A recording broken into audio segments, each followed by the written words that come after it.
Hello, hello, all you kingdom builders. This is Trell of Jill and Trell, and we are excited on today to be talking to you all about hosting live events. We are on Module 9, so it's really shocking, Jill, that we've gotten thus far, and you guys are still with us. So give yourself a big hand of applause just for sticking and staying. And we definitely hope that all the information that you have learned so far and been a part of, you are applying it to your business and your ministries, and you have been seeing major impact and major success. So Jill is on the line, like I called her up before. Hey, you guys. I'm so excited that you guys are still on this journey and trucking right through. If you're thinking about having an event, you definitely need to go through this module and take notes so you can get it right. Absolutely. We often say information is knowledge, but applied information is knowledge. So if you have not already, go ahead and get something to write with, get something to write on so you can take lots and lots and lots of notes, jot down nuggets, anything that's going to help you for an event that you have coming up. Please go ahead and prepare yourself to take plenty of notes. And although this module 9 is talking about hosting live events, there's information that you're going to hear on today. You can also apply it to online events as well, so don't discredit it because it's hosting live events, because a lot of information is applicable in other ways as well. So the three areas that we're going to focus on today will be pre-event planning, event day, and post-event. So I'm going to go ahead and get right into it. And the first thing you want to do as it relates to pre-event planning is know your why. Know the purpose for having an event. All too often we speak with people and they're not clear on why they want to have an event, except the fact that they want to have an event. And that's good, but that's not enough of what you need in order to pull off a successful and an impactful event. So you definitely want to be very clear on your why or your what. Why are you hosting it? Are you hosting an event to attract potential customers, clients, to build a community, to earn some type of profit, to build partnership? Why are you hosting an event? What type of impact do you want on your business? And what type of impact do you want those that are attending to have from the event? Also, know your what. What do you hope to gain from hosting a live event? Is it a brand development? Again, profit, sales? You want to build connections? You want to host events regularly? What is it that you're trying to do as it relates to the purpose of you planning this event? No event is too small or too large, so you definitely want to pick the same focal area in an event regardless of the size of the event, okay? The next slide we're going to go over is talking about prior planning prevent poor performance. If any of you are in the corporate world of any kind, you've probably heard something of this nature. They talk about the 5 Ps often and how you should apply these things to your personal life, your professional life, business, or whatever the case may be. So in planning for that event, you need a budget.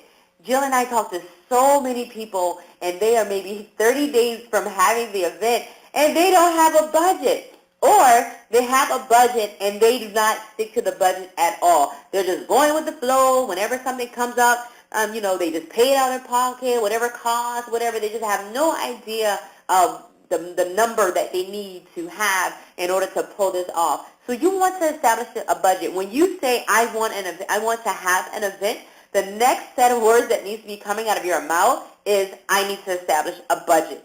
So you need to have a budget worksheet, have all the details, your expenses, the things that you're going to need, and write that down. Have a rock solid number of how much you plan to spend and try to stick to it.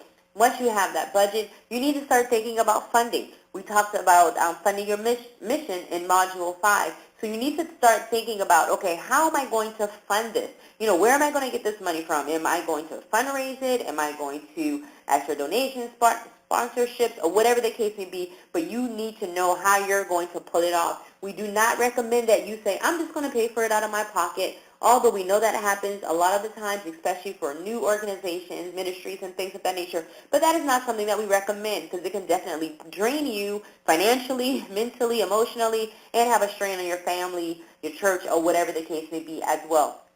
So once you have that budget, once you consider your funding methods and things of that nature, you want to establish an attendee goal. How many people do I want to attend this event? Do I want this to be a small, intimate event?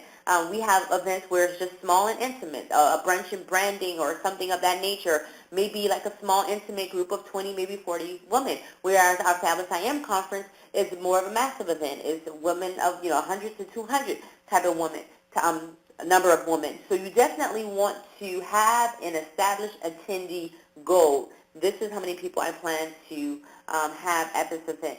So once you establish that attendee goal, you want to establish a ticket sales goal. How am I going to sell tickets for this event? Am I going to do online tickets, offline tickets, or both? And how am I going to also get the word out so people can purchase tickets for the event? Okay? Next, you want to research your ideal venue to host your live event. When you're looking for a venue, people, I know that you want to pay next to nothing. Trust me, I get it. But sometimes when you pay next to nothing, that venue looks like next to nothing. The area that venue is located looks like next to nothing. I've attended events where I know it was low budgeted as far as the venue is concerned, but it was in a very bad neighborhood. There was not great parking. It was not, an event that was easy to get to, so to speak. It was in a neighborhood. So you want to take all those things into consideration. I get it. You're starting off. You don't want to pay a lot of money for a venue and things of that nature, but that can be a game changer as it relates to your event, as it relates to the type of people that you're drawing and things of that nature. So consider the lack. What I mean by that is the location, the ambiance, and the cost of the venue. All of those things should be, you should consider all of those things, okay? Next, you want to decide, will you have vendors? And what I can tell you about that, if the space does allow, it's always a great way to not only just bring in revenue for your event, but also to bring in people, because a lot of times vendors will bring in guests with them. They will invite people to come vend at your event, and also you can earn revenue at the event. So if you have the space and opportunity to have vendors at your event, I definitely, Jill and I both recommend that you have vendors. We've had events where we said, okay, we're not going to have vendors, but then we, spoke with some people, some professionals, and say, hey, you need to have vendors at this event, and it definitely turned out and worked out in our favor. So consider having vendors if you have the space and opportunity to have that. And depending on how large your event is, you want to consider the vendor cost. You can charge $40, $50 to $125 to $200, or even more, just depending on the level of event that you're having. Okay? And once you narrow down your vendors, you want to think about. Go ahead. I just wanted to say, too, when you do have vendors, make sure you take care of them. And what we usually do is let them come up and speak for, even if it's just for 1 to 2 minutes, to come up and speak sometime, maybe midway through the event, so they can have a chance to connect with the audience and introduce themselves and give away free gifts. Because when you do the vendors, you want to make sure people are vending, and try to put them out there. Yes. And even on your agenda, thank you for that, Jill, even on your agenda, you want to make sure that you block out time for that, before the event, midway of the event, and at the end of the event, for people to shop at your vendors. Because I've been to events, Jill, and they didn't give you really an opportunity to shop at the vendors, and you kind of had to do that if you got there early or if you stayed late. So make sure you get that opportunity and space for them to not only speak, but for others to, visit their table and things of that nature. So once you narrow down, if you're going to have vendors, you start considering your speakers and things of that nature, and you want to get certain agreements in place, because you don't want to just go off of someone's word, oh, yeah, I'm going to event at your event. So you want to secure that vendor spot by having a vendor agreement and also securing the payment, okay? And then you want to consider, okay, will I have food and drinks at this event? To what magnitude am I going to have food and drinks? Will this just be like a brunch? Will this just be a la carte? Or will this just be a full-blown meal?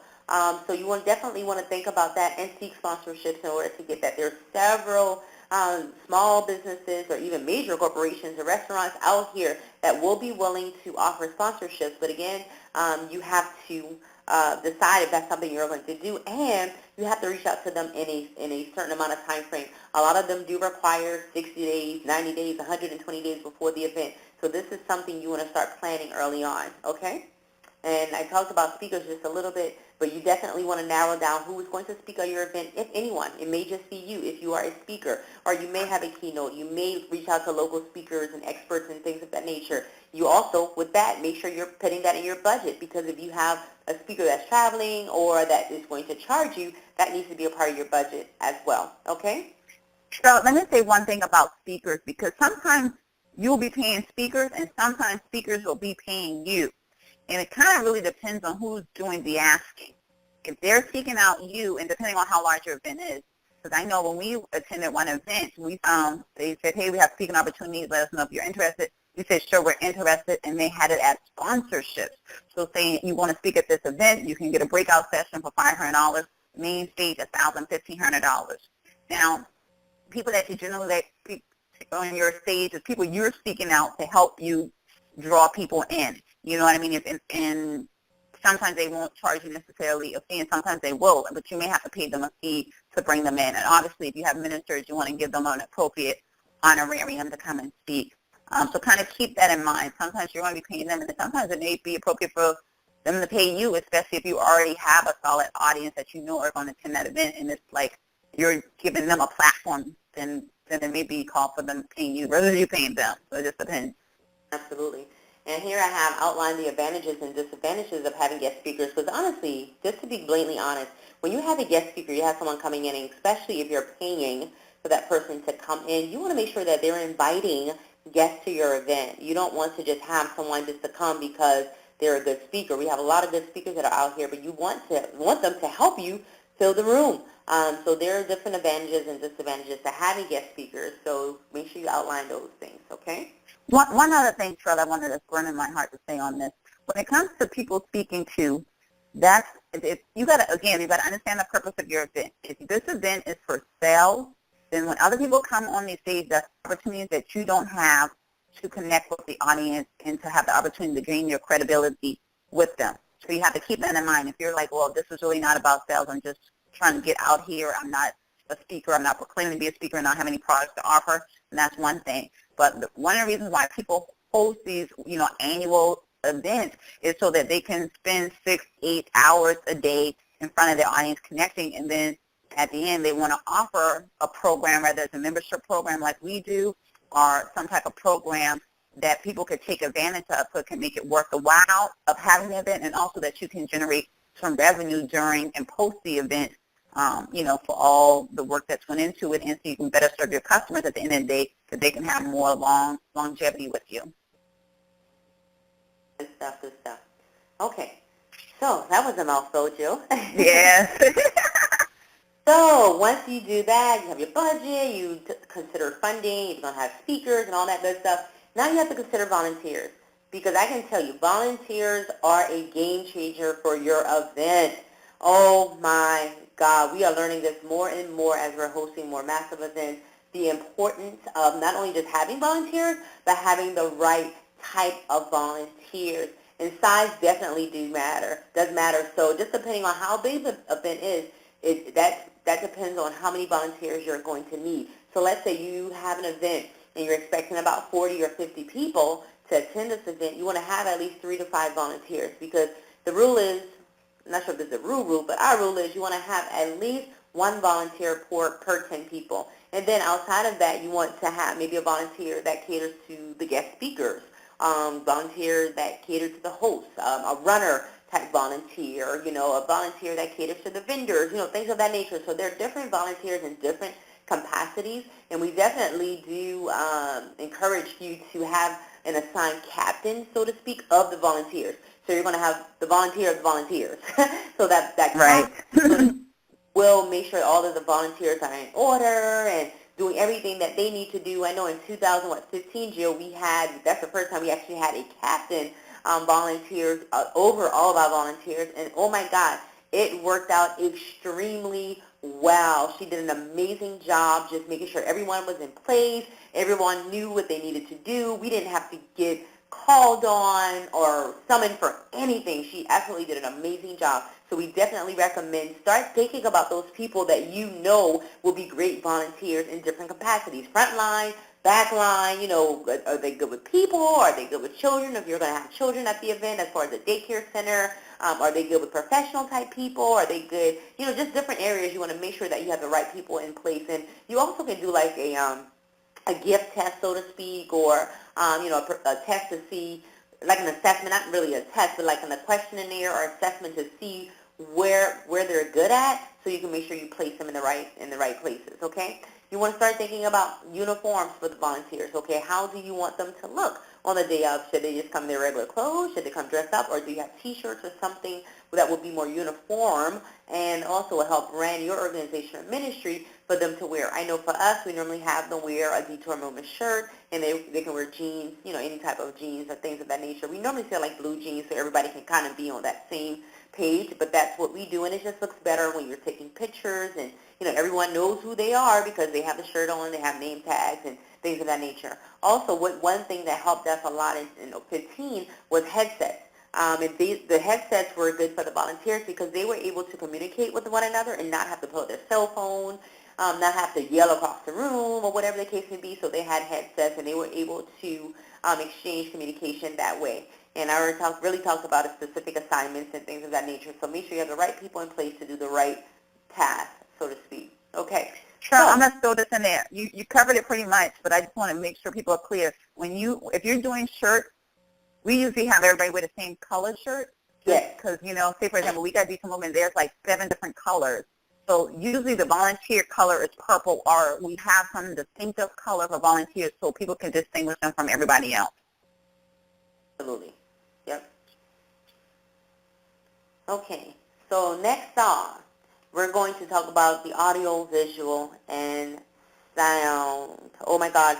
This is so important, you guys. I mean, if you are talking about you want an event that to be impactful and you want to operate in excellence, you want to make sure that you have these things under wrap. Again, we have attended so many events, and some events we've attended, you can tell that the sound and the audiovisual was not well planned out, maybe low budgeted, or whatever the case may be. And it does take away the credibility of the event, the credibility of the speakers, and just the overall event itself. It takes away from it when these things are not in place. I don't care how great of a speaker you are, minister you are, or whatever. When things are lacking from the event, your audience is able to tell that. And you want to make sure that you operate in the excellence. So photographer, that is so important. You want someone to capture these moments, especially if you're going to be hosting events regularly. You want these to be able to put on a website if you have that, to be able to put on social media, to be used for whatever type of marketing, advertisement, or even promotion for future events. So make sure you have a professional photographer, not people taking cell phone pics and things of that nature. I get it. Sometimes you gotta do what you gotta do. But if you can a low budgeted professional photographer, maybe someone just starting off, maybe someone that just graduated from a culinary art school and that will come and do it, at a reasonable price. So look for these people. They're out there. This person may not have 20 years, but they may really be gifted in taking photos and they can get the job done, okay? A videographer, this is something you want to consider as well. We've had this, not in the maximum capacity, but we've had some of our events recorded and things of that nature. So this is something that can definitely be used to your advantage as well. Again, for future events, for marketing, promoting, even live stream capability, that's something that you wanted to offer for those that cannot come to the event in person. Videography will be a good way in order for you to be able to do that. And also, you can use that content to put on your website, social media, and all of that stuff. That helps with a whole lot of things. Again, that's not something that we recommend you have to have, but just depending on the level of your event and where you're taking it for future purposes is something that you definitely want to consider. I know for 16, we're definitely going to consider having a videographer because Fabric I Am is something that we're having annual, so we want to make sure that we're getting the maximum as it relates to exposure and marketing and things of that nature, okay? Next, you want to think about your mics. What type of mics you're going to have. Wireless mics, we do recommend. We don't recommend you have a cord mic. So wireless mics are good for you to be able to, walk across the stage, walk throughout the space if you need to. And also lapel mics. Those are mics that you normally hook something on your side and have it just a microphone to you. Sometimes you have to pay for this. If the hotel or venue or whatever you're having your event at does not have that. But even with that, they do have a fee for those type things. So sometimes it's good for you to invest in something like that if live events is something that you're going to be having ongoing, or you can connect with a local person, a sound person, so to speak, or maybe even your DJ, and see if they can provide those things to you during that speaking engagement. And then that goes down, or during that live event, I should say. And that takes us to our next area, talking about your DJ and your music. Will you have this at your event? I know it's a lot of information, and trust me, I know sometimes it's not, you don't think about all of this, you kind of just want to put it together, but these are things that you need to think about pre-event when you're having it, because you have to consider the cost of the DJ and the music. You know, other alternative methods would be you having a tripod with the cell phone with, you know, a playlist and things of that nature. We've done it all, trust me, so I get it. But you want to definitely make sure whatever you're using is of some type of professional means and that it gets the job done. We personally do have a live DJ because we have different areas where we speak. We have different speakers. They have different music that they come in on, and things of that nature. So the live DJ is good for us. But we've had it in the past when we first started off, where we just had like a little, you know, live tripod type thing. What is the thing called, Jill? It's not a tripod. Like a sound system. I know what you're talking about, but I can't think of it. Yeah, you can play your phone or whatever and just kind of play your playlist. So I get it, you know, but definitely get what works for you and what is within your budget. And again, things like this, like your DJ and your music and things of that nature, you can partner with local DJs in your area, someone that just DJs, you know, on the weekends or something like that. You may have a nephew or a cousin, or, you know, you may know someone that knows someone that DJs, and they would come in and do this for a small fee. So you can bargain, and also barter and trade on a lot of these things as well. And barter and trade is basically you offer your services, or they offer their services in exchange for something that you're giving them that they can use as well. Okay?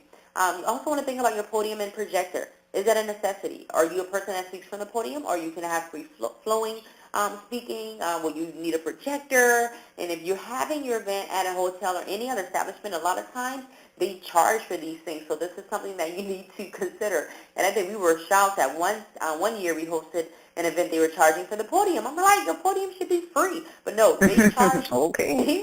And it's like $125 per day. I mean, it's not like $5. You know, you're paying for these things. So definitely consider all of these costs and to see, you know, how this is going to impact your overall event, okay? All right, so I think I'm on the last slide here, and we're talking about now promoting your event. So, yeah, we haven't even started promoting the event yet. So now we're going to talk about all of just planning, right? Yes, it's a lot. I get it. We've gone through it several times, but what I can tell you is that if you apply these things, if you're implementing these things for your event will turn out successful. You will have the results that you so desire to have, okay? So now we're talking about promoting your event.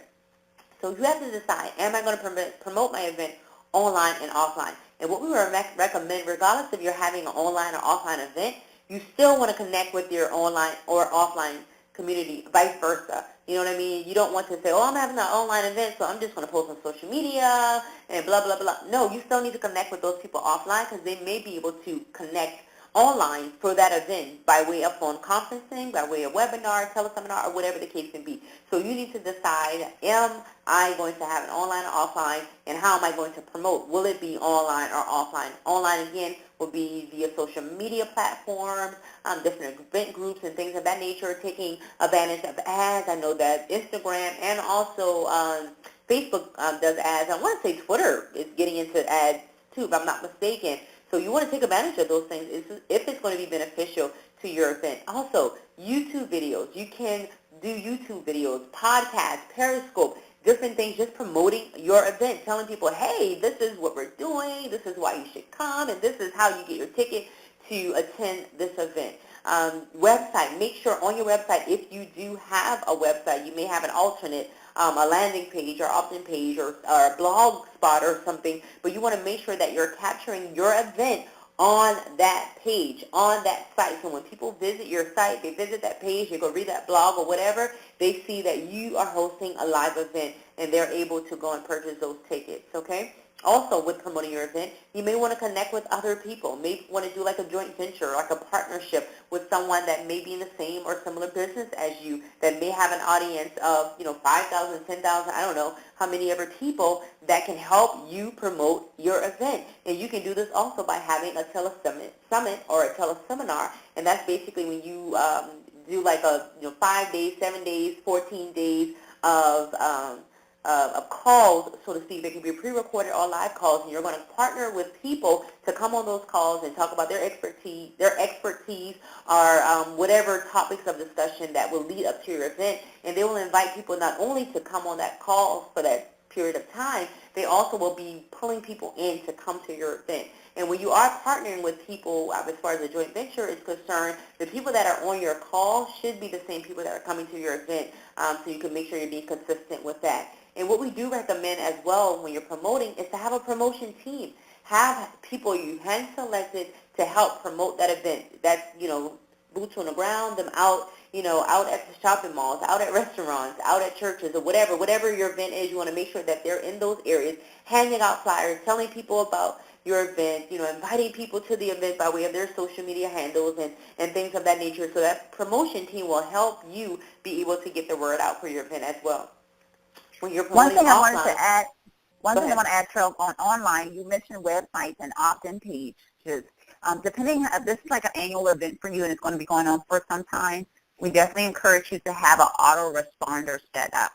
Okay, an autoresponder will be a series of emails that you write. They don't have to be long and drawn-out emails that you're sending to them, maybe over 7 emails over 21 days, every 3 days. So after they give you their email the first time, you're sending them a response, thanking them, maybe inviting them to a group.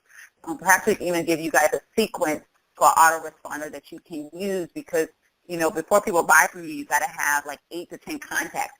Granted, all of them can't just be from the autoresponder, but that could be one point. And even in those autoresponders, you could be inviting them to a place that you're speaking somewhere else so you can start building that rapport. Because we got to think whether it's for an event or for a product, we got to date our customers, and it's not going to be a one-hit wonder. They see your event and they come. I mean, some people will do that, but you got to think, how can I connect with them and build this intimate relationship, get them to come to the event. Absolutely, absolutely. And also with the offline promoting your event, a lot of times that's calling. Calling individuals that off of your call list that you may have, texting as well. We live in the 20th century, so texting and email is so very popular. Connecting with people on Facebook that may have said, okay, I'm coming to the event, but they haven't purchased a ticket. So you want to also further promote the event to them. Say, hey, you haven't purchased a ticket yet, and I see that you did say you were coming to the event and blah, blah, blah, blah. But you want to make sure you can, have certain content that you have developed as far as what you're going to say to those individuals, the ones that have said they're coming, the ones that said that they're interested, or people that are maybe liking the flyer that you're sharing, whatever the case may be. So all of that is important. I think I got kind of off because I'm talking about offline, then I started talking about group. Okay, so bring it back. So calling and text, sales calls, basically that's what it's going to be. It's going to be a sales call because you're calling to sell tickets. You're calling to get these people to come to the event. So calling, text, and email more so would be like offline. More so probably calling and texting, then it would be email. Some people do have the email as well that are not online.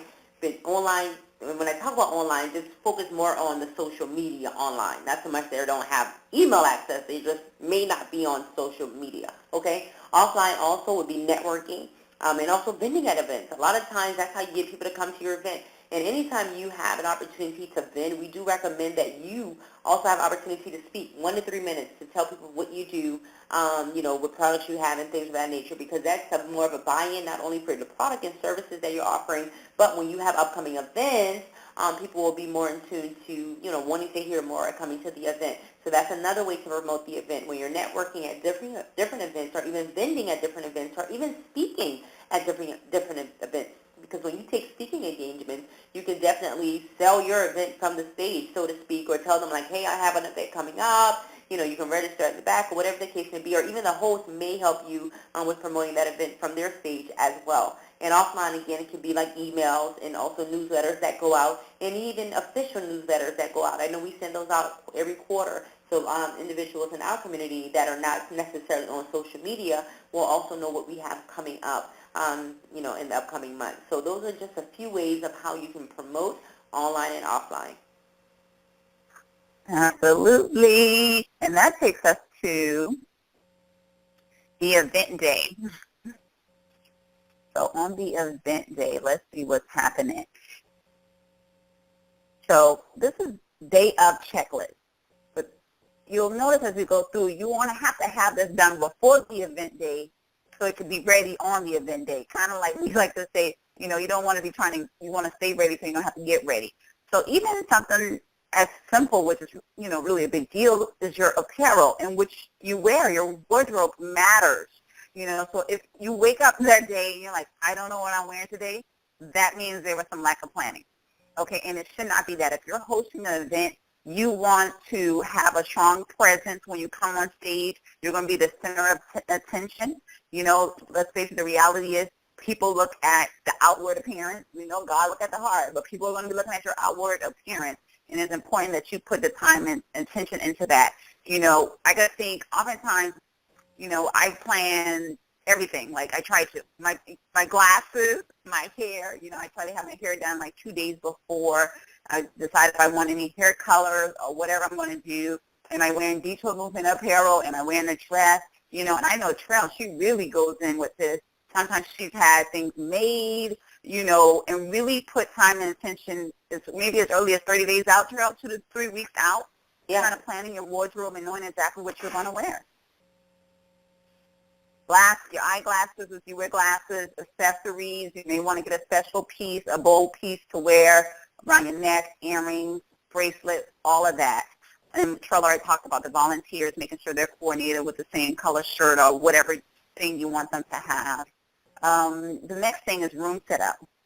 And I think we're constantly learning. You never stop learning. Room setup is so essential. And some of the basic questions they'll ask you, do you want theater or classroom? Well, generally, if you're having like a workshop type of an event or like a women's conference type of event, you probably want to go with classroom. I'm trying to think in the case would you want to go with theater. If you're having a really small, intimate setting, maybe 15, 20 people, you may do theater just depending on how the setup is. If it's just somebody, 1 or 2 people speaking, they're not really taking any notes, you may can go theater. But that's just really tapping into the surface. Because I know we had an event one time, and I was trying to convey to them, I want classroom, and I wanted 5 vendor tables. But when we got to the event, we had 5 major round tables and no vending tables. So it was totally incorrect. And from that, we've learned that we need to be very descriptive and perhaps even draw a diagram when you're trying to show them what you want. And if this is a major event, or even really any event, you need to go to the hotel the night before. Because a lot of times the hotels are setting up the night before, and you want to go the night before to see, okay, is this the proper layout? Okay, I asked for 8 vending tables. Be very specific. I want 8 6x6 vending tables, 4 set up inside the room, 4 set up outside the room. I need whatever, how many classroom seats? What do you need for the stage? Do you want a podium on the stage? Do you need 2 chairs? What kind of chairs? You want a high chair or a regular chair? Trell talked about all of that. All that's so essential because if you don't have that when you get to your event, the day of, it's going to be chaos trying to organize and put everything inside of the room when that should have been done the night before. So don't take that lightly. Breakout rooms. You want to make sure that your breakout rooms are in place. Double checking with your speakers in advance. Do they need PowerPoint? Making sure you have that projector there. Making sure the projector is set up the night before, right? You want to make sure all that's in place because you don't want to get into a situation, which we've been there, done that, where, the projector wasn't working and we find ourselves printing out the material to try to have something to present. And if you check it the night before, you won't run into that problem. And also with the breakout rooms, Jill, we recommend you also have, and this is whether your volunteers will be helpful, a volunteer to assist that speaker at that breakout room. That helps a lot from people interrupting the speaker in the middle of their speaking points and things of that nature. That breakout room closes at a certain time, and if you didn't, get in at that time, you cannot come in 20 minutes later and things of that nature. So that helps as well when we talked about the breakout rooms and having someone assigned to that room.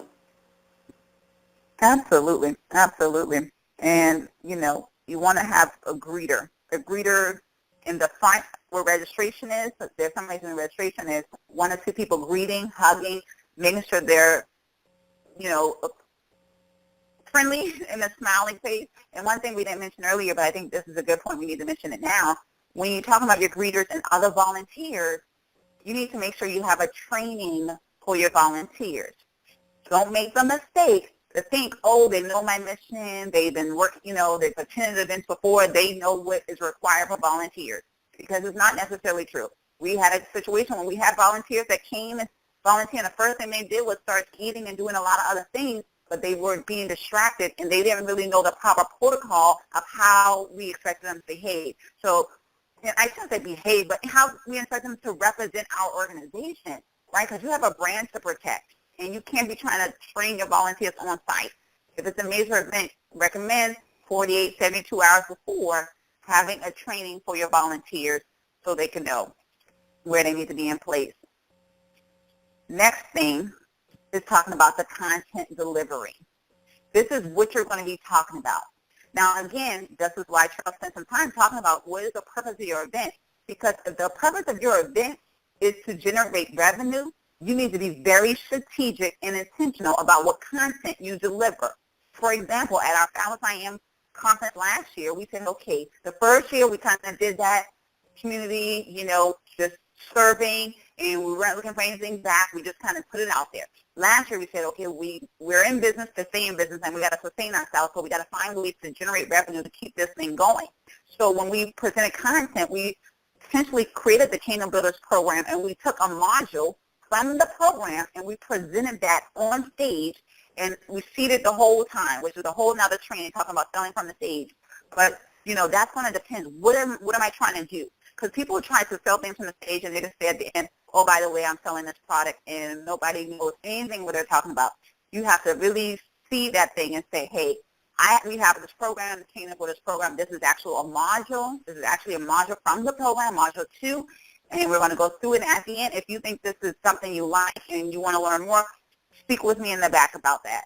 Now, if you're not going to be doing any selling from the stage, then your content, it still needs to be strategic because it needs to be what they want to hear. If you're not sure what they want to hear, you can put out a survey maybe 2 to 3 weeks before the event and survey what they want to hear. But hopefully you already have some idea and you're kind of fine-tuning what that content will be. And you definitely need to have your content written at least 7 days before. So if you're speaking, your content needs to be in place 7 days before, right? And we could say we haven't always done that, but when you know better, what? You do better. So important. Audience engagement. Make sure you're taking advantage of, telling stories, using parables. We're working for the kingdom, and we got to teach too, as God taught, how Jesus taught, and he taught with stories and using parables, which really helps to captivate your audience. You can also look at the audience and see how they're responding. Also, try to find ways to get them engaged. I know you went to the Sparkle and Shine conference, and one of the speakers had everybody stand up and doing like a clapping exercise. And it was so intriguing and so engaging, and she captivated the audience because, she just kind of drew us all in right at the beginning. And make sure whatever you're talking about is relatable, right?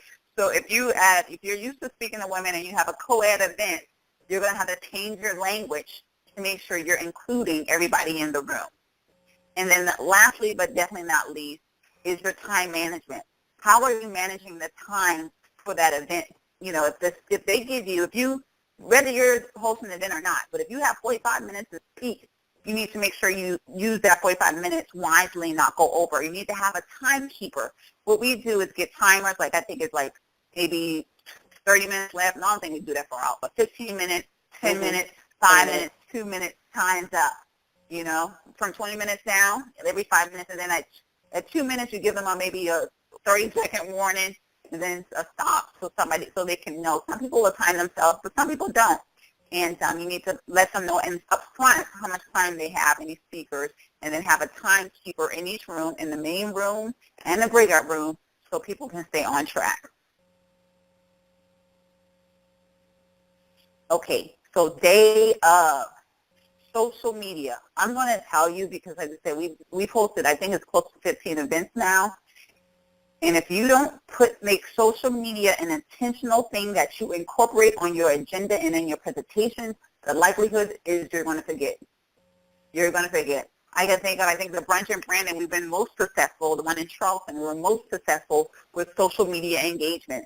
And what we did there was we made sure that in our presentation, from the very beginning, the first presentation that was on the projector, there was something about social media. We actually appointed somebody to go out and talk and engage people and give people the hashtag and such. Another thing you can do, I know many people have seen it with the Instagram frames. You can have those made through, is it Etsy?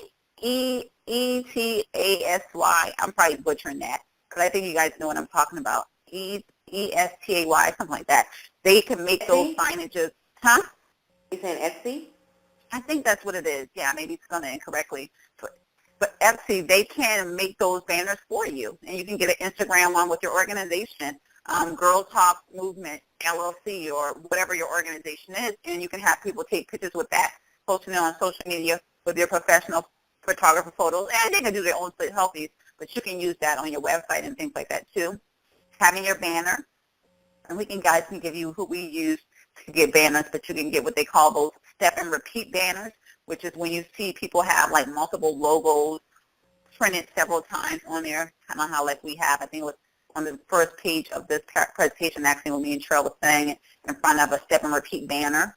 And then you get into your products, packaging, and offering. Okay, so that's going to tie with what well, it could tie. If it's a digital product, if it's a program or a membership, it should directly relate to the content that you taught that day. Okay? And then if it's not, you may just have books and such, but still you want it to be relatable because you're not going to have a book on how to find Mr. Right and you're talking about something totally different. Unless it's just that way, sometimes you cannot control the topic that they give you. That's one thing. But if they give you a choice, you really want to drive it towards your book to make it relatable. Pull a chapter out or something to kind of make it relatable. And also with products, if you are going to offer something, you need to have an order form. Okay? You need to have an order form where people can, you have your pricing and everything on there, you have the details of the product, and you go over that with them to make that formal offer to them if that's what you're going to do. And you need to make sure that's okay with the people, whatever venue you're in. Churches and things and such may be different, so you need to make sure that whatever that protocol is, or if it's your event, you need to establish, hey, you can sell or whatever. Perhaps sometimes when people are selling from your stage, you may make an agreement to get commission from those sales.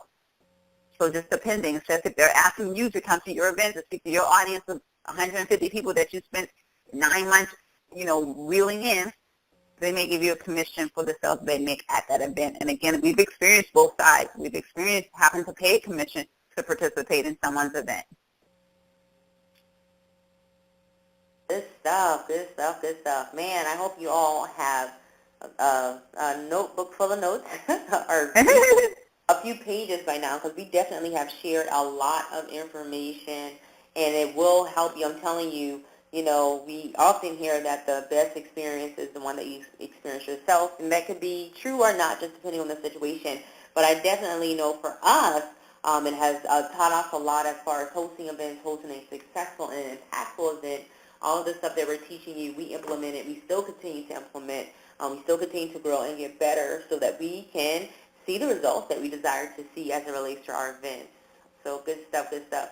So the last but definitely not least the thing that we're going to talk about is just your post event. And Jill kind of talked a little bit on product offerings and things of that nature. And when I said early on in the call, once the event is over, that does not mean that the event is over. There's still things that you have to do as the host to make sure you're staying connected with that audience, that community that just came to your event. And also, if you are in business, to stay in business in events and other things or what you're going to be hosting in order for your business to thrive, you need to have other product and service offerings for these individuals so that they can continue to stay connected to you, your brand, and also come back to future events. So when you're talking about your product offerings and bonuses and upgrades and things of that nature, make sure you have something in place to offer these individuals. Again, Joe talked about how we didn't focus so much on selling anything from the stage or anything when we first started hosting our events. We were just hosting events, people coming, people being transformed and things of that nature. But as we continue to grow and really understand where we're going with Detour Movement, it is very important that we began to offer things from the stage, so to speak, different products and programs that we've had in place that we continue to, come up with, so to speak, or God continues to instill in us and to give us ideas and things of that nature. We decided that we wanted to offer individuals more. We didn't want them to have to wait another year to have some type of connection with us or to see us again or hear us again. We wanted to offer something that would give them longevity and also would have continuous impact in their lives. So you want to think about, what is that thing for you? What is that thing for your organization that you can offer these individuals, after the event is over, so that you can stay connected and have that prepared and ready to present during the event so that they can purchase it, or you can offer it, or whatever the case may be, okay? Also, after the event, you want to make sure you're following up with the individuals that attended. So I said within 48, 72 hours, make sure that you're connecting with these individuals, and if they're a prospect of, they kind of sort of want to purchase something, but they're not really sure, you want to make sure you're following up with them in that regard, as well, to say, hey, I spoke to you at the event, or have one of your volunteers or someone on your team reach out to them. You spoke with someone at the event as it relates to the Kingdom Builders 365. You were kind of on the edge, wasn't really sure.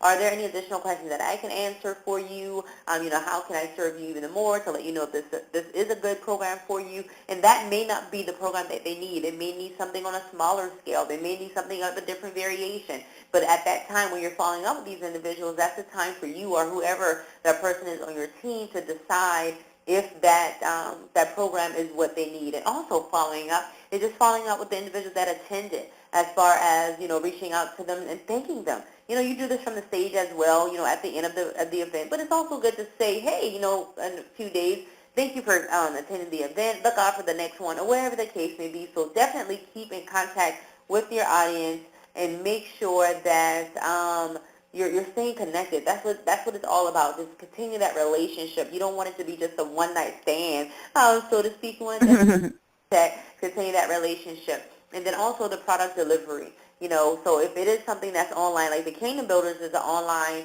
program for the most part. We do have our VIP days and all that stuff, but for the most part, it's an online program. So how you're going to deliver this program to them, or that product to them? Will you deliver it to them online? Will they have a certain username and password that they have to go in and access? Will you be mailing them, workbooks or whatever the case may be? So you want to have all of that in place, so when they do purchase the program or service or whatever the case may be, you have a way of getting it to them. And also on site, make sure you have a way for them to pay on site, if that's an option. You have to decide, am I going to take checks? Am I going to take money orders? Am I going to just take cash, cards, or whatever? But whatever means that they're paying, you need to make sure that you have the capability to accept that payment, and also set them up on some type of auto pay if you do have a program that's a monthly fee or whatever the case may be. Like Kingdom Builders, we do offer monthly fees. We offer, one flat fee and things of that nature. So you want to make sure that you have something in place where you can take those programs. And for us, we do use one shopping cart, which allows us to them to register, and we can take monthly payments out of their bank account or whatever form that they provide to us in order to do that. So you want to make sure you have that. I know people use PayPal, and they use a lot of other different softwares in order to do this, but you want to make sure you have one that works for you and also works for your customers as well. Yes, yes, yes. Have it all set up. Automation is going to be key. So like we have our stage online, like Trell was saying. So keep all that in mind, because you don't want to have a labor-intensive delivery of your products and services. All right, moving right along to your growth work. So congratulations. Pretty much you made it through Module 9, but you are not done until you do the growth work, because Trell mentioned it earlier. Knowledge is power. However, it's just information until you apply it, and then that's where you see your transformation. So preparing for your next event. The first thing we want you to do, don't pass go. Don't collect $200 like they talk about in Monopoly. No, you need to stop and create a budget for the event. Okay, use the event budget sheet that's provided in the Kingdom Builders Training Center. You can get that right offline. And you have to think about, how are you going to fund your event? Okay, I'm not going to reteach the lesson, but just know how you're going to fund it. And this is going to help you decide what's next. Depending on your budget, is going to determine what type of event you have. If you know you on a shoestring budget, you probably are going to be like at the library, and it's okay. Okay. So the next thing is, be clear on why you are hosting an event. What is your why? What is the purpose? Is it to grow your brand? You know, and in that case, sometimes people even do free events. However, there's a high attrition rate, meaning, you know, if you have 50 people that sign up, 20 people might come when you talk about free events, but just kind of know what the purpose of that event is, okay? Be clear on the audience you are targeting to attend this event. Are you targeting single women? Are you targeting married women? Are you targeting business owners? Who's going to be served by this event, right? And usually at any event, you need somebody who's looking for a change or has some type of problem in some type of area. Recently, our sister hosted an event for people who want to purchase a home, but it also, not just for people, anybody who ever want to buy a house at any time of life, but it was particularly for people who were ready to set aside time and the energy to improve their credit so they could position themselves for the purchase of a home, right? So you be very specific on who you're targeting. Number 4, how will you market and promote your event to fill the room? So you need to write that out. How are you going to market it? We gave you several ideas. You may not use all of them. What marketing tools, methods will you use? How much do you expect to profit from the event? Determine how many tickets do you need to sell, right? And we even go as far as having weekly marketing and sales meetings where we talk about what marketing activities we will do and what type of sales we will generate as a result of that marketing activity so we can be on track. If you're planning 90, 60 days out and you're trying to have, 40 people at your event, that's like 5 people a week, 60 days out. So kind of do the math, work it out, be intentional. How do you plan to stay connected with the event attendees after the event? So you need to have a strategy. What is it? You're going to have an autoresponder set up or email scheduled out that you're going to send them, or you're going to have somebody following up and calling them. Plan. As we mentioned, proper planning prevents poor performance, and that's definitely true when it comes to planning a live event. And that takes us pretty much to the end. So just make sure you stay connected. Troy, you want to say anything? No, I'm good.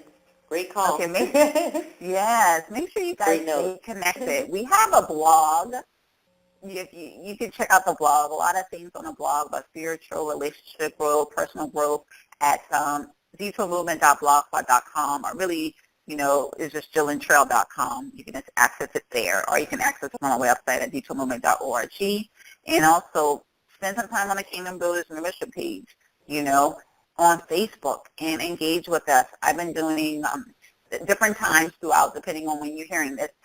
Sometimes we're on Periscope doing videos. Sometimes we put those videos up on our YouTube page, and sometimes you can scroll back through history to pick up different videos. I think there's even a way you can go to our membership page on Facebook and look at any videos we posted. So sometimes if you're feeling stuck, you may just want to go back and listen at the different videos to help you get your next move, your second win, as we like to say. Yep. So that concludes the training for Module 9. And make sure you do the work here. When you have the event, like we said, make sure you have a professional photographer, because when you go to Module 10, we're going to be talking about website development, and you want to make sure that you have things in place so you can do that. And there's a reason why we saved that for number 10, and you'll see once you get there. So we love you guys so much. God loves you best. Until next time, be blessed. Be blessed.